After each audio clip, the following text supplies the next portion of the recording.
na-eji okwu ha agba izu na Anambra steeti agwago ndị uwe ojii ka ha mee ngwa ngwa nwuchie mmadụ abụọ a bụ ndị nke ekwuru na ha gbanarịrị ha bụ ndị afa ha dị na ndị soro tọrọ ma gbuo Honorable Justice Azuka bụ ndị a na-ekwu na ha gbapụrụ ebe ndị uwe ojii dobere ha. Onye ni na nso a ha dọrọ aka na ntị na ọ bụ na emeghị nke a na o nwere ihe nke ọ ga na-egosi na ndị uwe ojii bụ ndị enwezikwa ntụkwasị obi ebe ha nọ mee ka amata nke a n'oge ha na-agwa ABS okwu n'Ọka ma sị na ụdị akụkọ a anụrụ bụ nke jọgburu onwe ya. Emmanuel Okonkwo ga-akọtapụ akụkọ a.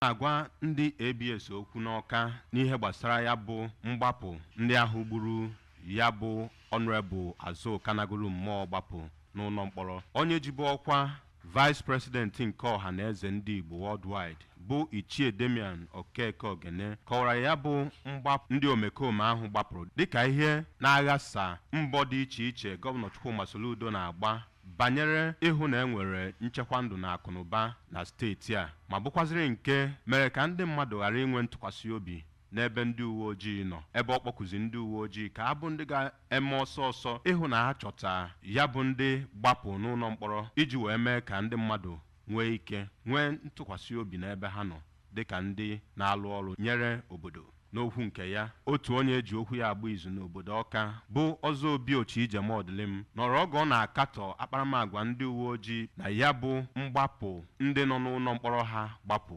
kọwaa na ihe dị otu a bụ nnọọ nke gosi na ndị uwe ojii adịghị alụ ọrụ ha nke ọma ma bụkwaziri nke megidere iwu na-achị ọrụ nchekwa n'obodo a bụ Naịjirịa, ebe o kwuziri na o nwere nnọọ ike ọ bụrụ na akpara alụ ịhapụ ndị ahụ ka ha gbapụ. Ọ ga-achịkọba akụkọ a ndị uwe ojii gọnarịrị na aka ha dị na mgbapụ ahụ ndị ahụ gbapụ ma kwee nkwa ime ihe ọbụla kwesịrị na ha ga-eme ịchọta ha ebe ọbụla ha nọ. Site n'Ọka, abụ m Emmanuel Okonkwo.